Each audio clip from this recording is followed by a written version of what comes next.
this is my bike. I've already had her running for a few minutes just to warm the engine up, so much so that the fan kicks in.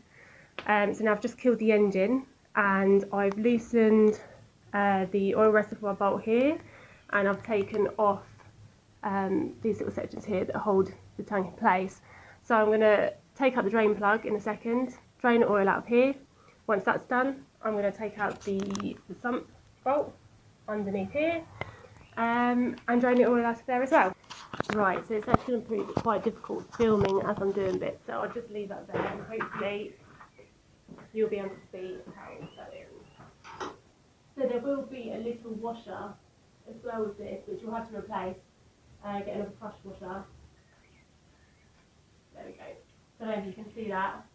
I'm worried my cat's going to knock the camera off, but I think we're okay. And then once the flow starts to slow down, I'm just going to tilt the reservoir to get out the last little bit. And again, there'll be a washer in this that we'll need to replace. Yep, wait for that to all drain out, and then I'm just going to pop the bolt back in like I did with the oil reservoir, just to stop oil from dripping out all over the place when I'm not in here over the next few days. I should have mentioned as well, so these magnetic sump bolts are really good at telling how dirty the oil is, or whether there's any crap in it basically.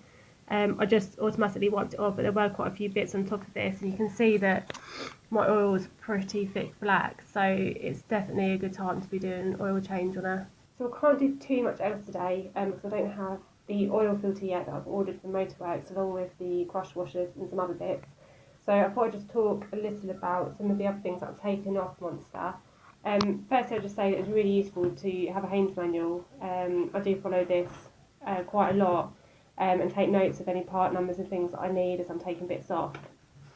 So I've also taken off the sump plate. Yesterday I WD-40'd that, ACF50'd it, and I sprayed it silver. Obviously I've had to take off like the chain guard and the front mud guard, all that needs, like everything kind of needs a good clean. And I've taken off the crash bars as well, which I had to give a really good sand. That took some time, but I'm hoping that some black paint will arrive soon so I can spray them up nicely and make them look all pretty. And then I've just, all the washers and the bolts and stuff that I've taken off, I put little post-its so I don't forget where they go when I'm putting things back on the bike.